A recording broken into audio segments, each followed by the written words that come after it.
मौलूद मुक़द्दस कलमा खुदा इब्ने खुदा खुदावंद यस्सु मसीह के अज़ीम जलाली और महीब नाम में आपकी सलामती हो।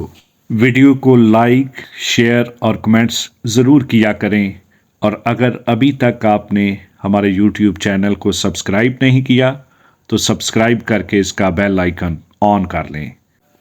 खुदा के लोगों, ईमानदारों, जो ही खुदावंद यस्सु मसीह के मुर्दों में से जी उठने की ईद यानी कि ईस्टर, ईद क़यामतुल मसीह करीब आती है, तो बहुत से ऐसे मौसमी पास्टर्स, नाम नहाद पास्टर्स उठ खड़े होते हैं जो ईस्टर के खिलाफ बातें करना शुरू कर देते हैं, और वो ईस्टर को एक देवी के साथ मंसूब करना शुरू कर देते हैं कि ईस्टर जो है वो एक देवी का नाम था, इसलिए हमें ईस्टर लफ्ज़ इस्तेमाल नहीं करना चाहिए। आज हम इस बात को सीखेंगे कि क्या ये किसी देवी के साथ ये नाम ईस्टर मंसूब है, ये लफ्ज़, या ये यस्सु मसीह के जी उठने के बारे में ही मंसूब है। फिर हम देखते हैं बहुत से ऐसे लोग हैं जो ईस्टर मनाने से मना करते हैं। सोशल मीडिया पर बहुत से ऐसे लोग कहते हैं ईस्टर ना मनाएं, फसह मनाएं। हम इसके बारे में भी मिलकर सीखेंगे। ईस्टर मुबारक कहें या ईद क़यामतुल मसीह। मेरे अजीजों, ईस्टर लफ्ज़ पे जब हम बात करते हैं तो ईस्टर लफ्ज़ एस्ट्रॉन से निकला है और इसका ओरिजिन जर्मन है। जर्मन ज़ुबान से ये लफ्ज़ निकला है ईस्टर। इसका जो मतलब है वो है सूरज का तलू होना। इसका मतलब ये भी है सुबह की रोशनी, और इससे मुराद जिंदगी भी लिया जाता है, यानी कि यस्सु अल मसीह सुबह के वक्त सूरज के तलू होने से पहले पौ फटते वक्त मुर्दों में से जी उठे, और इस तरह से इस लफ्ज़ को, ईस्टर को, यस्सु मसीह के मुर्दों में से जी उठने की ईद के तौर पर इस्तेमाल किया जाने लगा। इस बात को याद रखने की ज़रूरत है कि कलीसियाई बुजुर्गों ने इस ईद को नाम ईस्टर का नाम दिया है, और उन्होंने ऐसे ही इसको ईस्टर का नाम नहीं दे दिया। ईस्टर लफ्ज़ किसी एस्टोरे या अस्तारात देवी से नहीं निकला, और ना ही ईस्टर लफ्ज़ किसी देवी का नाम है। इस बात को याद रखने की ज़रूरत है।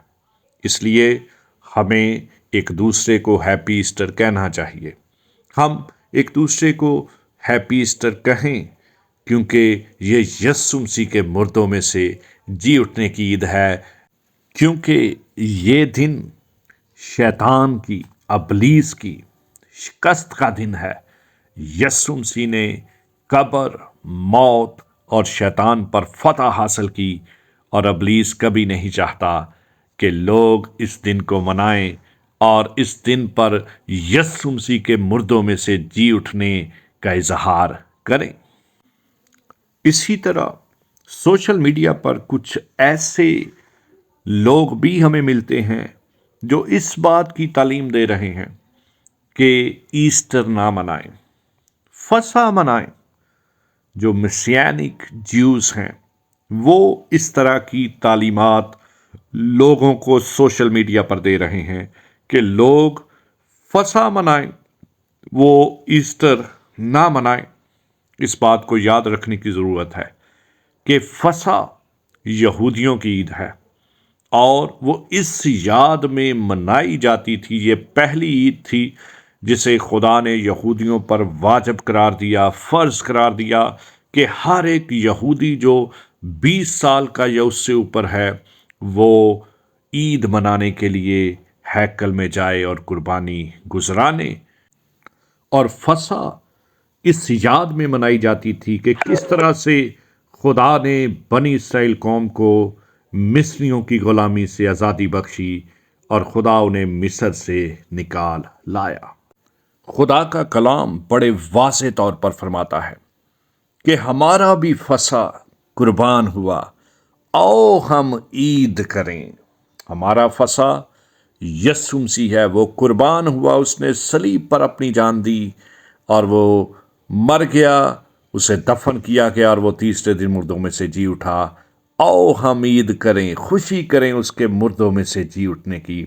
اب ہمیں فسح منانے کی ضرورت نہیں، فسح یہودی مناتے ہیں، ہم مسیحی یسوع مسیح کی مردوں میں سے جی اٹھنے کی عید، عید قیامت المسیح مناتے ہیں، ایسٹر مناتے ہیں۔ ایک اور سوال جو ہمارے سبسکرائبرز نے اور اسٹوڈنٹس نے ہم سے پوچھا وہ یہ ہے کہ کیا ہمیں عید قیامت المسیح کہنا چاہیے یا ایسٹر مبارک کہنا چاہیے؟ خدا کے لوگوں، ایمانداروں، بائبل مقدس کا سنجیدہ طالب علم ہونے کی حیثیت سے میں سمجھتا ہوں کہ ہیپی ایسٹر کہنا یا ہیپی ریزوریکشن ڈے کہنا، عید قیامت المسیح کہنا یا ایسٹر مبارک کہنا دونوں درست ہیں۔ اس لیے ہمیں ان دونوں اصطلاحات کو استعمال کرنا چاہیے اور ہمیں ایک دوسرے کو ایسٹر مبارک اور عید قیامت المسیح مبارک کہنا ہے۔ میرے عزیزو، یہ دن دنیا کی تاریخ کا سب سے بڑا دن ہے، جس دن میرے اور آپ کے خداوند نے، منجی عالم، کلمہ خدا یسوع المسیح نے قبر، موت اور شیطان پر فتح حاصل کی اور للکار کر یہ کہا، اے موت تیرا ڈھنگ کہاں رہا؟ موت فتح کا لقمہ بن گئی اور اس نے ابلیس کی، شیطان کی کھوپڑی کو کچل ڈالا اور وہ تیسرے دن مردوں میں سے جی اٹھا۔ اس دنیا میں بڑے بڑے نبی آئے، بڑے ولی اور پیغمبر آئے، سب مر گئے اور مٹی میں مل گئے، فنا ہو گئے، لیکن ایک ہی ہستی ہے جس نے موت پر فتح حاصل کی اور وہ میرا اور آپ کا خداوند یسوع المسیح ہے۔ میرے عزیزو، اس جیسا اس دنیا میں اور کوئی نہیں ہے، وہ زندہ ہے اور عبدالآباد زندہ رہے گا اور اس کے کہنے سے مردے زندہ ہوں گے۔ خدا کا فرشتہ ان عورتوں کو کہتا ہے کہ تم زندہ کو مردوں میں کیوں ڈھونڈتی ہو؟ وہ اپنے کہنے کے مطابق جی اٹھا ہے۔ جو زندہ ہے وہی نجات دہندہ ہے اور اسی کے کہنے سے مردے جی اٹھیں گے اور وہ اپنی قبروں سے باہر نکل آئیں گے۔ خداوند آپ سبوں کو برکت دے۔ عید قیامت المسیح آپ سب کو بہت بہت مبارک ہو۔ Happy Easter, happy resurrection day. خداوند آپ کو برکت دے۔